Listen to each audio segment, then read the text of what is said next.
proses mengenali diri sendiri inilah manusia biasanya perlu sosok guru yang membimbing mereka agar bisa cepat sadar. Ketika manusia sudah sadar atau tercerahkan, maka mereka tidak memerlukan sosok guru lagi. Mengapa harus ada bimbingan dari seorang guru? Yang pertama, supaya manusia tidak tersesat selama proses mengenali diri ini. Tanpa bimbingan seorang guru, manusia bisa tersesat ke arah halusinasi, narsistik, atau terjebak dalam pencarian kesaktian yang justru membuat ego manusia semakin besar dan makin jauh dalam upaya mengenali diri sendiri. Yang kedua, seorang guru bisa berperan membantu murid lebih cepat mendapatkan pencerahan. Di sini, seorang guru bisa saja membantu murid untuk menaikkan kesadarannya secara energi, misalnya dengan membersihkan sumbatan-sumbatan yang menghalangi energi kundalini untuk naik ke atas dan sebagainya. Tapi, dalam proses mengenali diri sendiri ini, seorang murid rawan sekali terjebak ke dalam jeratan guru-guru spiritual yang palsu. Bahkan ketika saya ngobrol dengan beberapa pejalan spiritual lain, semua dari mereka pernah terjebak oleh guru spiritual yang salah. Apa yang membedakan guru spiritual yang asli dengan yang palsu? Berikut ini adalah 20 ciri-ciri yang membedakan antara guru spiritual yang asli dengan guru spiritual yang palsu. Yang pertama, ajaran. Seorang guru spiritual yang asli, inti dan tujuan dari setiap pengajarannya adalah untuk meningkatkan level kesadaran murid-muridnya. Seorang psikiater dan spiritualis dari Amerika Serikat telah meneliti bertahun-tahun tentang level kesadaran manusia. Ternyata ketika level kesadaran manusia terus meningkat, manusia jadi semakin spiritual dan semakin bisa mengenali dirinya sendiri. Hingga akhirnya manusia mencapai puncak level kesadaran tertinggi, yakni pure awareness atau kesadaran murni atau pencerahan. Di level inilah manusia benar-benar sadar tentang siapa dirinya, apa jati dirinya, apa itu hakikat diri sejati, dan di sini manusia sudah tak perlu bimbingan guru spiritual lagi, karena dia sudah sadar hakikat guru sejati yang ada di dalam dirinya sendiri. Guru spiritual yang asli mengarahkan murid agar bisa mencapai level ini, sedangkan guru spiritual yang palsu tidak suka jika kesadaran muridnya mengalami peningkatan. Ia ingin agar muridnya selalu berada di level kesadaran yang rendah, supaya bebas dia kontrol kapan saja demi kepentingan ego pribadi. Jika kalian ingin mendalami lebih lanjut mengenai skala kesadaran Hawkins, kalian bisa coba baca buku Power versus Force dari Dr. David R. Hawkins atau Healing and Recovery. Link pembelian bukunya ada di deskripsi video. Yang kedua, tujuan. Seorang guru spiritual yang asli membuka kelas, perguruan, seminar, atau pengajaran itu tujuannya murni untuk menaikkan kesadaran murid-muridnya. Sedangkan guru spiritual yang palsu membuka kelas, perguruan, seminar, atau pengajaran itu bukan untuk menaikkan kesadaran murid-muridnya sehingga mereka bisa berdaya dan mandiri. Dia membutuhkan muridnya untuk mensupport kebutuhan ego pribadi dan biasanya tidak jauh-jauh dari harta, tahta, dan seks atau pasangan. Yang ketiga, validasi. Guru spiritual yang asli cenderung tidak membutuhkan validasi atau pengakuan dari orang lain. Mereka adalah tipe-tipe orang yang sudah cukup dan penuh dengan dirinya sendiri, sehingga tidak memerlukan lagi pengakuan dari luar diri untuk memenuhi egonya. Dia benar-benar berusaha mengajar dengan fokus dan profesional. Hanya orang yang kurang berharga yang menuntut penghargaan dari orang lain. Hanya orang yang tidak penuh yang menuntut pemenuhan dari orang lain. Sedangkan guru spiritual yang palsu sangat memerlukan pengakuan atau validasi dari orang lain. Makanya dia suka menuntut murid untuk selalu sendiko dawuh pada gurunya. Dan dia biasanya marah jika tidak dipuji dan kerap tersinggung bila kemampuan atau kekayaannya tidak mendapat pengakuan dari muridnya. 4. Pamer atau flexing.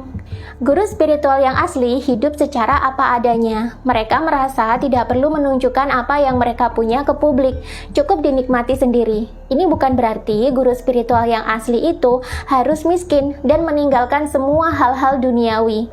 Seorang guru spiritual yang asli bisa saja kaya atau tercukupi, namun mereka cenderung humble atau sederhana dan tidak suka pamer. Sedangkan guru spiritual yang palsu suka sekali pamer. Pamer pun tidak melulu hanya pamer harta. Kadang status sosial, keilmuan yang dimiliki, atau silsilah keturunan pun akan dipamerkan. 5. Kondisi dalam masyarakat. Seorang guru spiritual yang asli lebih suka melebur dan menyatu dalam masyarakat. Maksudnya, mereka itu cenderung inklusif. Mereka tak keberatan untuk nampak sama seperti masyarakat umumnya, karena mereka memang kesadarannya sudah ke arah meleburkan diri dengan kondisi sekitar. Karenanya, mereka seringkali berpakaian seperti masyarakat umum. Tidak mewah, tidak eksklusif, dan tidak melekat pada agama atau budaya tertentu. Sedangkan guru spiritual yang palsu cenderung eksklusif. Bahkan mereka kerap kedapatan memakai atribut-atribut agama atau budaya tertentu dan justru kental dengan itu. Penampilan yang eksklusif atau berbeda dari umum adalah metode yang efektif. Ini fungsinya supaya orang makin banyak yang menganggap dia eksklusif. Entah si paling Jawa, si paling Islam, si paling resi, dan sebagainya. Dalam pergaulan juga sama. Mereka biasanya maunya eksklusif, hanya mau berteman dengan sesamanya saja. 6. Karakter ajaran. Ajaran dari guru spiritual yang asli bersifat fleksibel dan tidak membatasi murid. Murid dibebaskan menempuh beragam cara agar kesadaran mereka meningkat. Guru spiritual yang asli benar-benar paham bahwa proses manusia menyadari jati diri itu berbeda-beda dan tidak bisa disamakan. Sedangkan guru spiritual yang palsu ajarannya saklek dan cenderung memaksa untuk dipraktekkan, seolah-olah ajaran lain itu salah. 7. Pengakuan. Guru spiritual yang asli, meskipun mereka memiliki ilmu yang tinggi, biasanya mereka malu mengakuinya di depan publik. Bahkan ada juga yang tidak mau disebut sebagai guru. Sedangkan guru spiritual palsu menuntut muridnya untuk memanggil dia guru dan juga harus mengakui keilmuan-keilmuan yang dia miliki. Walaupun sebenarnya bila dibandingkan dengan guru spiritual yang asli, ya ilmu guru spiritual palsu seringkali dangkal. 8. Sikap terhadap guru atau ajaran lain. Guru spiritual yang asli tidak mau menjatuhkan ajaran orang lain selama itu tidak merusak ketertiban umum. Sedangkan guru spiritual yang palsu suka menjatuhkan atau menjelek-jelekan ajaran orang lain supaya dirinya sendiri nampak tinggi, nampak lebih benar, nampak lebih berilmu, atau nampak lebih sakti. 9. Orientasi.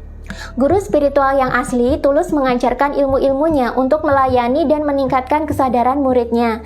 Jikapun ada pembayaran yang disyaratkan, sifat pembayaran ini adalah sebagai bentuk pertukaran energi atau seleksi bagi orang-orang yang benar-benar serius ingin belajar.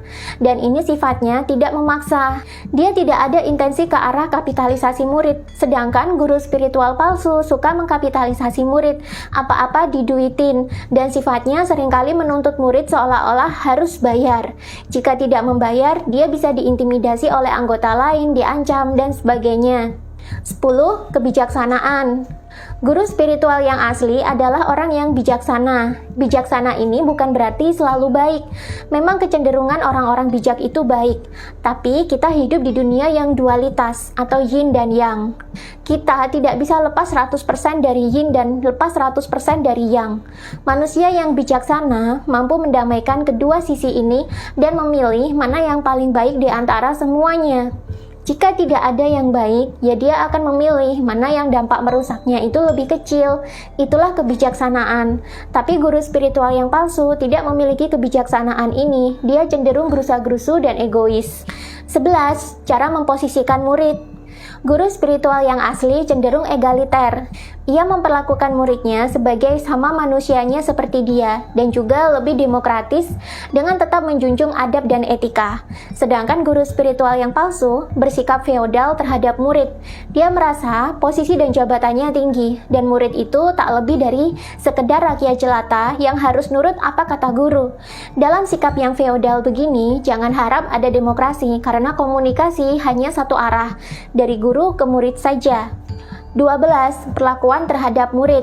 Guru spiritual yang asli mengayomi dan memberdayakan murid, sedangkan guru spiritual palsu suka memanfaatkan murid-muridnya demi kepentingan pribadinya saja. Bahkan tak jarang seorang murid juga dieksploitasi demi kepentingannya. 13. Mengikat murid. Guru spiritual yang asli tidak suka mengikat murid. Ia lebih suka membebaskan murid. Sedangkan guru spiritual yang palsu merasa harus mengikat murid agar selalu tunduk dalam kekuasaannya.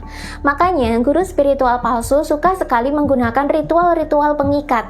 Atau murid dikasih kodam pengikat, tapi ini berkedok energi perlindungan atau suka melakukan gendam atau hipnotis agar kesadaran murid hilang dan hanya patuh kepada gurunya saja.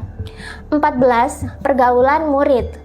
Guru spiritual yang asli tidak suka mencampuri kehidupan privat muridnya. Karena itu, ia membebaskan muridnya mau bergaul dengan siapa saja. Tapi, guru spiritual yang palsu suka mengontrol dan membatasi pergaulan murid. Biasanya, kalau bukan bergaul dengan sesama circle atau komunitasnya, akan dilarang atau bahkan ada yang dirusak. Dia begini karena dia takut kehilangan kepatuhan dari muridnya. 15. Perlakuan terhadap wanita. Guru spiritual yang asli sangat menghormati wanita. Biasanya dia juga setia pada satu pasangan.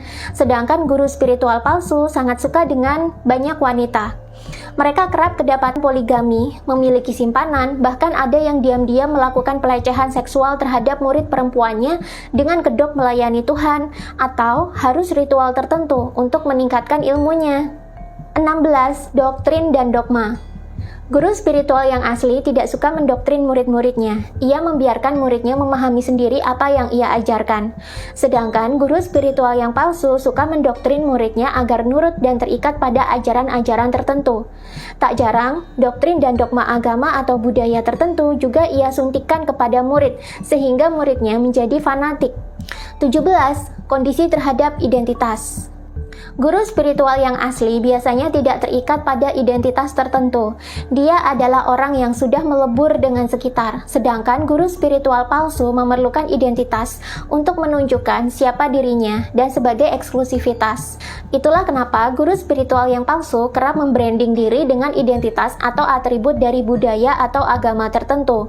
Mereka sering pakai baju adat atau baju yang mewakili agama tertentu. Tapi guru spiritual yang asli pun juga ada yang bajunya bercorak agama atau budaya tertentu. Yang membedakan adalah intensinya. Guru spiritual asli kadang suka mengenakan baju yang bercorak budaya atau agama tertentu. Bisa jadi karena sejak kecil dia sudah terbiasa memakai pakaian tersebut, atau dia tinggal di lingkungan yang demikian sehingga ia menyatukan diri dengan adat setempat. Sedangkan kalau guru spiritual palsu, dia memakai pakaian adat, budaya atau agama tertentu hanya sebagai identitas diri untuk branding dan eksklusivitas diri. 18. Cara pandang hidup. Guru spiritual yang asli tidak mudah memandang orang lain sebagai saingannya. Dia merasa dunia ini penuh dengan keberlimpahan. Jadi dia merasa akan selalu ada kesempatan yang datang kepadanya karena bumi cukup untuk semua. Sedangkan guru spiritual palsu suka memandang orang lain sebagai pesaingnya yang bisa sewaktu-waktu merebut harta dan jabatan dia. Bahkan muridnya sendiri pun bisa dia anggap sebagai saingan jika muridnya nampak lebih mampu daripada dia. 19. Keterlepasan. Guru spiritual yang asli sudah mengalami banyak keterlepasan dari hidup, terutama keterlepasan dari ego dan nafsu. Karena itu biasanya mereka jadi lebih kalem dan lebih bijaksana. Sedangkan guru spiritual palsu masih memiliki kemelekatan terhadap hal-hal duniawi. Karenanya ia kerap menuntut muridnya pengakuan, mengkapitalisasi muridnya, gila hormat, bahkan memiliki banyak perempuan. 20. Masalah moral dan hukum alam. Guru spiritual yang asli biasanya menjunjung tinggi moral dan sangat paham dengan hukum alam. Moral adalah produk yang dihasilkan oleh orang-orang yang berkesadaran tinggi, dan biasanya guru spiritual yang asli tidak suka menyalahi hukum alam. Sedangkan guru spiritual palsu tidak peduli moral dan hukum alam. Dia menjadi manusia yang bebas, tapi bebasnya justru bebas tidak mempedulikan moral dan hukum alam lagi. Dua hal ini sering dia tabrak dengan alasan sudah melampaui dualitas, ingin mengalami kebebasan atau keterlepasan, dan masih banyak lagi. Itu tadi 20 ciri-ciri yang membedakan antara guru spiritual asli dengan guru spiritual palsu. Jika kamu menemukan beberapa ciri sekaligus, sebaiknya waspada dan carilah lingkungan yang lebih positif. Karena belajar spiritual kepada guru yang salah hanya akan menurunkan level kesadaran kamu dan membuat kamu semakin jauh dari menemukan diri sejati. Seharusnya dengan bimbingan guru spiritual, kamu mengalami pembebasan dan keterlepasan. Tapi jika berguru ke orang yang salah, hidupmu malah makin terikat dan kamu semakin sulit untuk menjadi diri sendiri.